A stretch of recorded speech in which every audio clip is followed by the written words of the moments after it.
Bienvenidos a la presentación sobre el análisis de uso. Un producto nace porque existe una necesidad y este se convierte en un medio para satisfacer dicha necesidad. Algunas veces la necesidad y el producto no están directamente relacionados.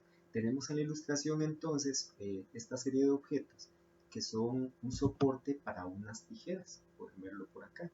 Entonces tenemos las tijeritas que son los lentes del caracolito, que es la base para poder colocar estas tijeras. El objetivo de todo esto es tener las tijeras accesibles sobre el escritorio, además de que tiene una fuerte predominancia estética. ¿Qué quiere decir esto? Que la necesidad que está satisfaciendo no es el acceso a las tijeras ni es el corte por sí mismo, más bien es el tema de tener un objeto bonito que poner en el escritorio y que pueda convertirse en algo que constantemente me haga sonreír porque es lindo o en un pretexto de conversación con otra persona que llega frente al escritorio y le parezca bonito, etc. Entonces puede notarse que el tema de que el objeto sea placentero es muy importante en este diseño específico. Sin embargo, al final, la utilidad práctica de todo esto es poder cortar. Entonces puede notarse cómo la necesidad base, que tiene que ver con la satisfacción de una necesidad estética, no tiene una relación directa con el beneficio final que nos da el objeto, que es la posibilidad de corte, de separación de una hoja de papel, por ejemplo. Las personas utilizan los productos para facilitar tareas y lograr ser más productivos. Puede decirse que un producto es fácil de usar si se logra el objetivo en el menor tiempo posible, con un mínimo número de pasos y se dura poco aprendiendo a usarlo. Entonces, nosotros usamos los objetos porque hay tareas que son difíciles para hacerlas simplemente con nuestro cuerpo, con nuestras manos. Los objetos hacen que esa inversión, digamos, de energía, pues sea mucho menor de energía, de tiempo o de cualquier otro recurso. Y cuando el objeto pues te permite lograr el objetivo en el menor tiempo posible, cuando se utiliza un menor número de pasos y cuando no se dura mucho aprendiendo a utilizarlo, podría decirse que el objeto es más fácil de usar, por tanto más usable. ¿Cómo hacer el análisis de uso? Primero, es necesario identificar la necesidad que el producto satisface. Cuando tenemos un objeto y queremos realizar el análisis de uso de dicho objeto, lo primero que tenemos que encontrar es para qué sirve. Si tenemos un objeto como este, ¿ok? Pues generalmente salen muchas dudas acerca de qué es y como para qué sirve. Tiene toda la apariencia de unas tijeras en su base. De hecho, aquí se nota que se pueden meter las manos y está esta otra pieza móvil. Sin embargo, cuando llegamos a su extremo podemos darnos cuenta de que no hay cuchillas y que tampoco hay posibilidad de meter un papel como para cortar y que su mecanismo no sugiere exactamente para qué es. Ahora, ¿por qué sucede esto? Porque es un objeto altamente especializado. Es un aparato para poder pelar camarones, de manera que entonces esto se alinea de esta manera, ¿okay? Se corre o se mueve ¿cómo se llama? Su mango, de manera que se alineen sus componentes, el camarón se inserta en esta parte, se aprieta y con esto se logra la separación de la cascarita del camarón y el pelarlo muy fácilmente.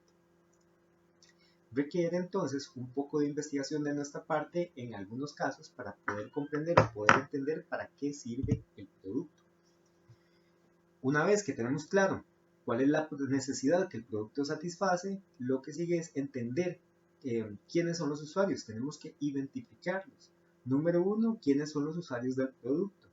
¿Quién necesita entonces este aparato para facilitar el pelar los camarones? Probablemente no seamos nosotros, es decir, chicos de su edad no tienen la necesidad frecuentemente de estar pelando camarones, pero hay algunas personas que podrían trabajar en ese tema que sí la tienen, la necesidad de hacerlo muy rápidamente o de tener que pelar una gran cantidad y por tanto tener que durar el menor tiempo posible haciendo esta labor. También qué habilidades debe tener para poder usar el producto. Si el usuario necesita conocimientos previos, el qué tan familiarizado está con el uso y si es un usuario muy específico o el producto se dirige a una gran variedad de usuarios. Lo tercero es definir el contexto en el cual será usado el objeto, cómo es el lugar donde este va a ser usado, si es un espacio específico o si podría ser utilizado en diferentes contextos. El producto se puede emplear en muchos contextos diferentes o no. ¿Qué factores del contexto pueden influir en el uso adecuado del producto? Por ejemplo, si hay alguna condicionante, que el producto necesita agua para poder ser utilizado, y si existen condiciones ambientales que dificulten el uso. Supongamos que es algo como un peine y normalmente vamos a necesitar un espejo para poder utilizarlo. Dentro del ambiente debe existir el espejo y si no está el espejo, pues va a ser muy difícil lograr una satisfacción de la necesidad. Y si el producto está fijo o si se puede trasladar. En este ejemplo que está presente hay un cepillo de dientes y cuando se va a estudiar hay que considerar que va a ser usado probablemente en un baño, ¿okay? Que lo normal, el contexto de uso es un baño. Y si no es el baño, es que necesitamos un lavatorio con agua, puesto que es un insumo necesario para poder realizar el proceso de cepillado. Y por tanto que se van a mojar las manos y que las manos podrían ocasionar, las manos mojadas, que se nos resbale el mango y así sucesivamente. Cuarto, observar al usuario durante el uso del objeto. Y esta parte es muy trascendente y de mucho cuidado en el registro del análisis de uso, porque nos corresponde verlo utilizar el producto sin intervenir en cómo él lo usa. De manera que podamos tener un acercamiento lo máximo posible a lo que el usuario haría sin nuestra presencia y podamos entenderlo desde el cómo ellos utilizan el objeto y no desde el cómo yo creo que deba ser utilizado. Quinto, hacer un registro gráfico y escrito del proceso en el cual se definan los pasos necesarios para usar el objeto. Y para ello hay técnicas de análisis que nos pueden ayudar a hacer este registro. Una de estas técnicas es el storyboard.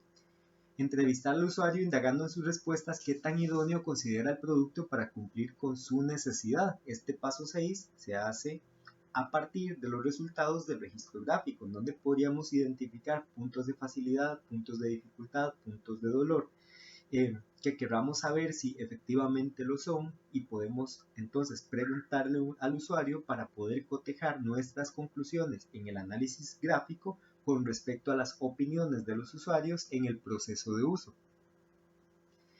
Y séptimo, sintetizar y documentar la información obtenida puntualizando los principales hallazgos del análisis. El comportamiento que tienen los usuarios durante el proceso de uso nunca es exactamente igual a lo que piensa el diseñador. Por eso es necesario hacer observaciones que permitan conocer esa relación, la relación entre el usuario y el objeto, ¿ok? No la relación que nosotros presuponemos que existe. Y siempre es necesario en el análisis de uso hacer el registro de personas reales utilizando objetos reales, precisamente porque se necesita hacer la aproximación más empática que sea posible. Al recolectar la información del usuario, es conveniente tomar en cuenta las siguientes recomendaciones. Primero, nosotros necesitamos ocupar una posición de empatía. Tenemos que colocarnos en el lugar del usuario. Segundo, hay que incluirlo en todo el proceso de análisis, lo cual no quiere decir que ellos nos van a hacer un análisis narrativo. Quiere decir que si lo necesitamos en algún momento del proceso para poder aclarar información, tenemos que incluirlo como un sujeto partícipe de todo ese proceso. Buscar personas que sean usuarios reales del objeto.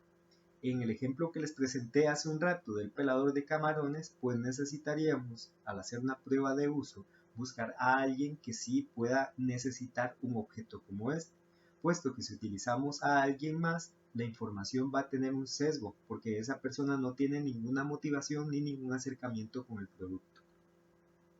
No intervenir o dar instrucciones al usuario mientras está empleando el producto. Es decir, lo que nosotros pretendemos es obtener una información clara de cómo las personas hacen las cosas en su contexto de uso ideal. Entonces no nos corresponde enseñarle a usar el producto, sino más bien ver dónde él topa con dificultades o con facilidades que nos permita generar información útil en el proceso de diseño del mismo y no influir en la opinión que tiene el usuario del objeto. Es decir, no podemos generar tampoco ese sesgo. Nuestra opinión no puede teñir la opinión del usuario. Puede concluirse entonces que el análisis de uso se centra en la interacción entre el usuario y un producto. Es útil aplicar técnicas como el diseño de personas o los mapas de empatía para comprender al usuario. Con un storyboard se puede registrar y analizar el proceso de uso.